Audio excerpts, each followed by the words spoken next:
really fun to be out there with the crew. Got a lot of good work in. Our players are realizing that football shape is different than any other shape. So they're pushing through it, and there was some good hard work. And hopefully we're going to use some of the things that maybe we didn't so well, identify them, correct them for the next time. So it was good work, though, for the first day. I'll take any questions you have. Hey, Coach, I'm just wondering for your if you could give us a progress report on Jedrick Wills and, obviously what you've seen from him in your little bit of time on the field working with him.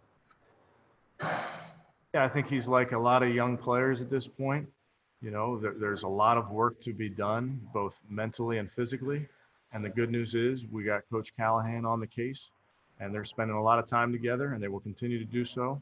But he's right where we want him to be. Daryl Ryder.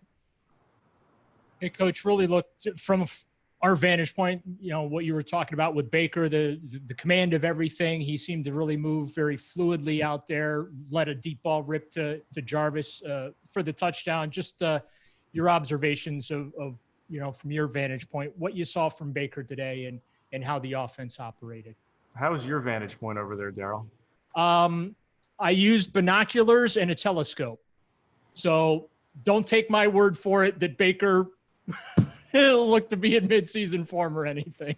Yeah, it was good moments and bad moments. I mean, that's practice. And I told those guys, you need to learn from every rep, both good and bad.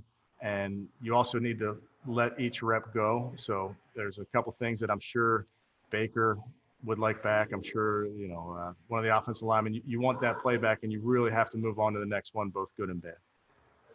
Dan Lobby, you're up. Yeah, Coach, Daryl mentioned that deep throw to Jarvis. I mean, just how did Jarvis look today in your mind?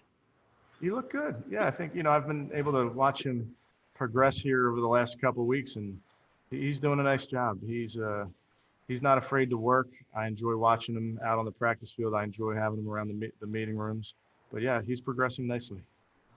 Is Jarvis one of those guys that just kind of knows what he needs to do to be ready? Yeah, I mean, he's a veteran, so oftentimes those guys have been through the drill. This is a unique season, obviously, for everybody in terms of how this practice is laid out. And he's coming off an injury, so we got to be smart about how we do this. At 2 hands up, we'll take Tony and Scott, and then we'll be done. Tony, you're up.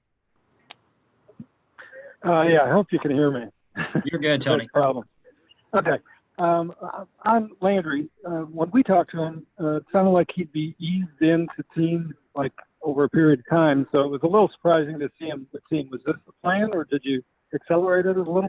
No, this has been the plan. And will it be intermittent where we see him in team, like off and on? Yeah, I think, there's a rhythm to how we want to roll him out and make sure he's getting the amount of work he needs. But that's where I'll defer to our medical experts in that area. Okay, thanks. All right, Scott Petrick. Hey, Coach, you mentioned it was good for Nick Harris to get the reps with JC out. How has he looked at the beginning of camp? How did he look today? And just how valuable are those first-team reps for, a rookie fifth-round guy? Yeah, he's doing a nice job. Again, I wasn't able to watch all of his reps up close and personal. I'll be able to do that here in a second. With all these young guys, and I'll speaking about Nick, but really for everybody, this is a process, and there's going to be mistakes, and we just got to identify and correct them, and that's part of the training camp rhythm. So that's kind of where we are right now. Don't expect it to be perfect, and we just got to make sure that we take every rep and we coach off.